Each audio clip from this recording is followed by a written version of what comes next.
دیکھیے میں تو کہوں گا یہ بہت افسوسناک چیز ہے، کیونکہ جس طرح سے ڈیزل اور پیٹرول پہ بڑھ رہا ہے اس کا ایفیکٹ ہر چیز پہ ہے. یعنی جو بھی چیز آئے گی اس کی قیمت 6 گنا 7 گنا 8 گنا بڑھ جائے گی. جبکہ میں نے سنا ہے کہ اس کا 1 لیٹر 30 روپے میں خریدتے ہیں اور اگر اس کو 100 روپے میں بیچتے ہیں تو یہ تو بہت زیادتی ہے. میں تو سرکار سے ہی گزارش کروں گا اس میں نظر ثانی کیجیے، اس کو واپس کیجیے کہ غریب زندہ رہ سکے. یہ غریب کوئی نہیں افیکٹ کرتا ہے. آج مڈل کلاس جو ہے جس کا کہ فکسڈ انکم ہے وہ کہاں جائے گا؟ اس کو گھر چلانا ہے، بچوں کی فیسیں ہیں، گھر میں بیمار ہے، وہ کہاں جائے گا؟ اس لیے اس نے سارے دیش کو بڑی سنکٹ میں ڈال دیا ہے. اور میں سمجھتا ہوں سرکار کو اس کی طرف بہت جلدی قدم اٹھانا چاہیے کہ یہ ٹھیک ہو سکے. برزولا میں جو ہوا اس کے بارے میں کہا کہ وہ بہت ہی دردناک بات ہے، اور یہ بھی سچ ہے کہ آتنکواد ابھی بھی ہے. یہ جو کہتے ہیں کہ ہم نے آتنکواد ختم کر دیا، نہیں ہوا ہے. اگر اس آتنکواد کو ختم کرنا ہے تو ہم نے اپنے پڑوسی سے بھی بات کر دی.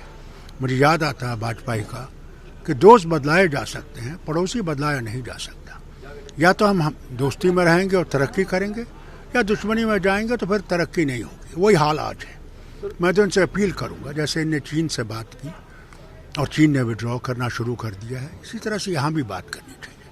کوئی راستہ نکالنا چاہیے اس مشکل سے نکالنے کے لیے، کیونکہ آج دنیا بہت چھوٹی ہو گئی ہے. جہاں ہم کورونا وائرس سے آج لڑ رہے ہیں اور ساری دنیا لڑ رہی ہے، وہاں ہمیں آج اس چیز کو بھی حل کرنے کی ضرورت ہے. سر جس طرح چائنا کی بات کی، اب جو ہے پیچھے ہٹ رہی ہیں، بات چیت لگتا ہے سفل ہو رہی ہے، چائنا بھی واپس جا رہا ہے، ہندوستان بھی واپس جا رہا ہے، تو مسئلہ کو لگتا ہے اب یہ سولو ہو رہا ہے؟ دیکھیے مسئلہ بہت بڑا ہے، اس میں بات چیت پھر سے شروع ہوگی، کیونکہ یہ لائن ڈیفائنڈ نہیں ہے.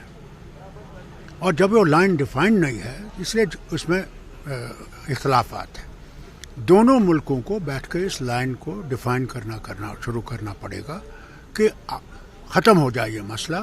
اس سے دونوں خوش رہیں گے اور دونوں بڑے وطن ہیں، پاورفل وطن ہیں، اور دوستی میں ترقی کریں گے. آخری سوال، ڈیل جیسے آپ گئے نہیں تو کیا کہیں گے؟ دیکھیے ڈیلیمیٹیشن میں ہم نے ان سے پہلے ہی کہا کہ جو ان نے کیا ہے وہ تو ہم نے منظور نہیں کیا، جو 5 اگست کو کیا ہے. جب وہ ہم نے منظور نہیں کیا تو ہم ڈیلیمیٹیشن کیسے منظور کر سکتے ہیں؟ میں نے خود جب ہمیں ڈیلیمیٹیشن کرنا تھا میں نے اسمبلی میں اس کو ڈیلے کیا، کیونکہ سارے ہندوستان میں 2026 کو ہونا ہے. تو کیا وجہ پڑی ان کو ڈیلیمیٹیشن آج کرنے کے لیے؟ کیوں نہیں بھارت میں ساری جگہ کرتے ہیں؟ پھر اگر 2026 میں کرنا تھا، انہیں چند اسٹیٹس کو کیوں پکڑا؟ یہ ہمارا مسئلہ ہے. اگر ان نے سارے ہندوستان میں کیا ہوتا تو ہم اس میں شامل ہو جاتے، مگر ان نے ہماری ریاست کو چن کے کیا ہے، اس لیے ہم اس کے ساتھ نہیں.